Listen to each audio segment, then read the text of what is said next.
In the Garden of Eden, Adam and Eve lived in perfect harmony with God, delighting in the abundance of their surroundings. The days were filled with laughter, love, and exploration, as they reveled in the wonders of creation. Within the garden, there stood a remarkable tree, the tree of the knowledge of good and evil. Its fruits were forbidden to Adam and Eve, a test of their obedience to God's command. While they enjoyed the freedom to eat from any other tree, their hearts were drawn to the forbidden fruit, for it held a mysterious allure. One day, as Adam and Eve wandered near the tree, a crafty serpent slithered towards them. This serpent was cunning and beguiling, seeking to sow seeds of doubt and rebellion in their hearts. The serpent approached Eve and whispered deceitful words. "Has God indeed said, 'You shall not eat of every tree of the garden'?" Eve hesitated, caught off guard by the serpent's cunning words. She replied, "We may eat the fruit of the trees of the garden, but of the fruit of the tree which is in the midst of the garden, God has said, 'You shall not eat it, nor shall you touch it, lest you die.'" The serpent, with a sinister smile, continued his cunning persuasion. "You will not surely die. For God knows that in the day you eat of it, your eyes will be opened, and you will be like God, knowing good and evil." The words echoed in Eve's mind, and doubt began to cloud her judgment. She looked at the tree and saw its fruit, enticing and tantalizing. The desire to possess its knowledge and power grew within her, overshadowing God's command.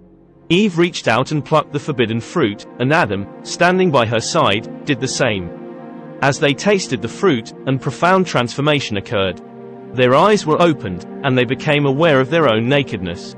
Fear and shame engulfed them, and they hastily sought to cover themselves with leaves from the garden. In the cool of the evening, God walked through the garden, calling out to Adam and Eve. Hearing his voice, they hid among the trees, their hearts heavy with guilt and shame. But God, in his infinite wisdom, knew their transgression and called out again, "Where are you?" Adam stepped forward, trembling, and confessed, "I heard your voice in the garden, and I was afraid because I was naked, and I hid myself." God's voice resonated with a mixture of sadness and disappointment. "Who told you that you were naked?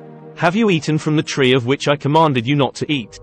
Adam, unable to escape the truth, admitted, "The woman whom you gave to be with me, she gave me of the tree, and I ate." Eve, too, acknowledged her wrongdoing, saying, "The serpent deceived me, and I ate." God's gaze fell upon the serpent, whose deceit had led to the downfall of humanity. He pronounced a curse upon the serpent, declaring that it would crawl on its belly and be despised by all creatures. And then, God turned to Adam and Eve, the ones he had created with such love and care. To Eve, God proclaimed sorrow and pain in childbirth, and a desire that would often lead to conflict with her husband. To Adam, he declared that the ground would yield thorns and thistles, and that he would toil and labor to sustain himself. But even in their disobedience, God's love remained steadfast. He made garments of skin to clothe Adam and Eve, a symbol of his mercy and provision.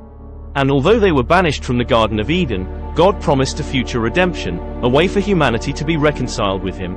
Thus, the second chapter of the book of Adam and Eve concludes, marking the turning point in their story, the moment when temptation overcame their obedience and forever changed the course of human history.